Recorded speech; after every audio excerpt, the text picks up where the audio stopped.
I'm not gonna be making a video about why downloading cracked, illegal plugins is bad and why you shouldn't be doing it, because we all do it. We've all done it. We've all had cracked versions of Serum or Massive or even a cracked version of Ableton. We've all done it and we're all guilty of it. So this video is gonna be about what really happens if you download cracked plugins and how you can lose money and all the different kinds of issues that can happen with downloading cracked plugins. So, guilty.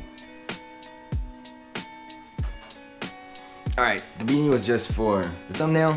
I don't want to be called a hipster. I'm living in Hawaii. I don't need a beanie, so I'm stoked to be able to use it at least once. I'm not here to talk about how bad it is to download cracked versions of plugins and of DAWs. Now, the best example of that is Curtis King. If you don't know about Curtis King, he's an amazing mentor for all of the producers out there. He teaches how to sell beats online. He helps you promote your music. He helps you work with artists. He does great tutorials on FL Studio. Curtis King is one of those guys that I look up to because his business is just great. But he got caught with the cracked version of FL Studio. That's something that happens not that often, to be honest, but since his channel was growing so well and he was already making money from his beats and from his music, FL Studio contacted him, certainly to do some kind of promotion or brand deal with him, and they realized that Curtis King used the cracked version of Fruity Loops. So he did a great thing by making a video apologizing to FL Studio about using a cracked version and trying to save that relationship, because he probably lost a pretty big deal right there just because he used the cracked version of FL Studio. Now, that happens like once in a lifetime. They're not hunting down people who are using cracked versions. And I've used cracked versions for a long time of Ableton, Serum, Massive, Guitar Rig, and I've never got caught. I'm not saying it's okay to download illegal versions of plugins. What I'm saying is that we've all done it, we've all started somewhere, and we can't just drop $800 on Ableton, $200 on Serum, another $300 on Ozone. You know, it's a lot of money to start off with. But when you start making money, and this is the first thing that I want to say, if you start making money with your music, it's time to reinvest in the plugins that have helped you to make that money.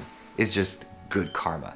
Now, I didn't do it, and I've lost crazy amount of opportunities. I lost well over $1,000 because of cracked plugins.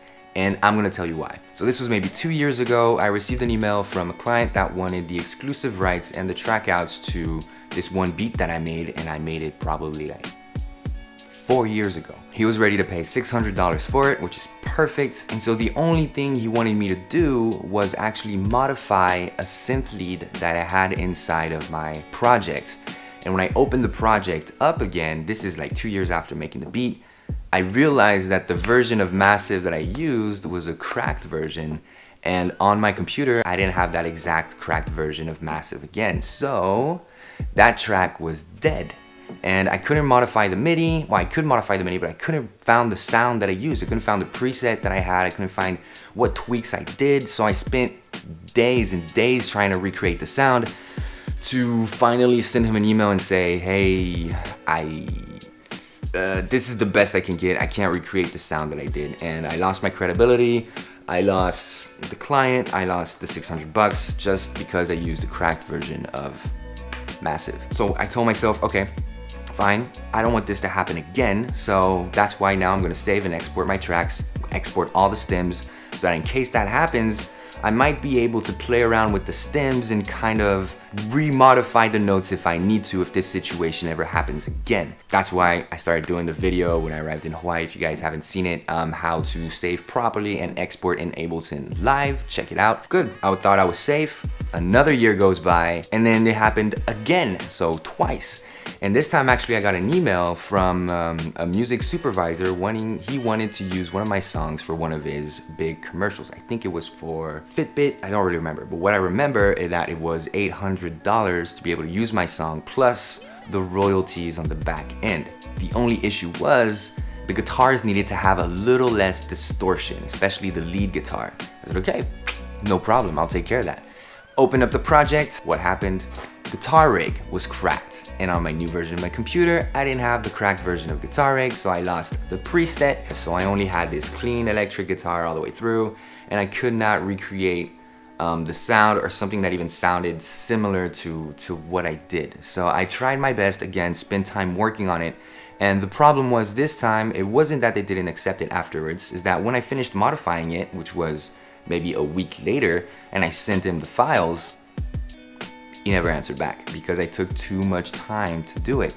So I followed up again, and then I just lost that opportunity because for sure they wanted a guy to send in the track right away with the modifications and do it now, because it was rushed. And that's what happens with TV placements a lot, is that it's time sensitive. So if you can't make the modifications that they ask you in a basic time frame, you're gonna lose the opportunities. And that's what happened with me. So because of this cracked version of guitar rig and trying to recreate the sound that I did years ago, I lost that 800 bucks right there, and the royalties, and maybe my first TV placement. That was a huge bummer for me. And ever since then, I started saying, okay, this can't happen again. That's when I started investing in the plugins that I actually use every day. And that's something that I wanna say. Now we're in 2019, now we're in 2020, there's so many ways to be able to buy plugins and make it affordable. One, there's a great website called Sweetwater. You can buy plugins, you can buy instruments, and you can buy it monthly. So they'll send you out a credit card. I bought Ableton. I dropped the $800, $900 on Ableton to get that straight. I did the same thing with Guitar Rig. So I purchased it on Sweetwater. I'm paying like $11 a month for it, and at least I'm safe and I'm good. Now, another positive thing about buying plugins is that you're gonna learn how it works. You're gonna focus your attention on how the plugin works. What does this knob do? What does this do? It's just psychological. If you buy something, if you're ready to spend $300, or even if you're ready to spend $20 on a plugin, you're gonna run through that plugin, you're gonna read the manual, you're gonna check how it works, you're gonna test it out on several things, you're gonna use it on different tracks. You're just gonna be more productive with it, and you're just gonna be able to make the best out of those plugins. Now, if you download the whole Waves 200 plugin pack, you're probably gonna use one or two. You're not gonna really learn what it does. You're gonna lower the threshold and that's it on the compressor and done. So you're not even learning anything. So the good thing about buying plugins is also that it forces you to learn it, and it forces you to focus on what you need and get the sound that you want with those plugins. So that's a huge plus with purchasing plugins, and websites such as Sweetwater that help you make those plugins affordable.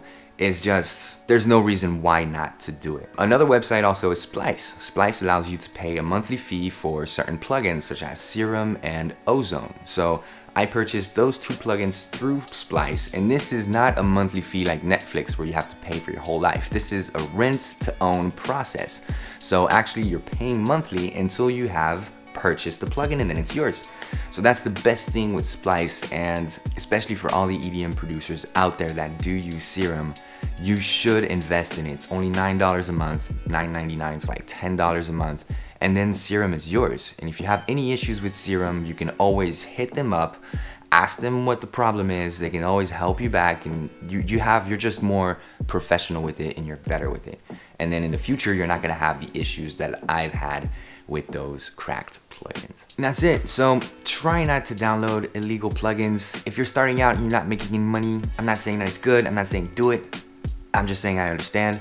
But realize that further down the road, if you're really wanting to grow your business, if you really want to become a producer, or if you really want to become an artist, down the road, you're gonna have issues with the cracked plugins that you've used. So whenever you can invest in it, start investing in it, because you're gonna learn the plugin, you're gonna be better with the plugin, you're gonna have all the support that you need with the plugin, you're not gonna lose any of the presets. It's just gonna help you out on the long run. So you just need to start focusing on you, and if you believe in yourself, invest in yourself. So investing in a DAW, paying for the real Ableton is amazing, and same thing goes with all of the other plugins that you think you might need. So start investing in yourself.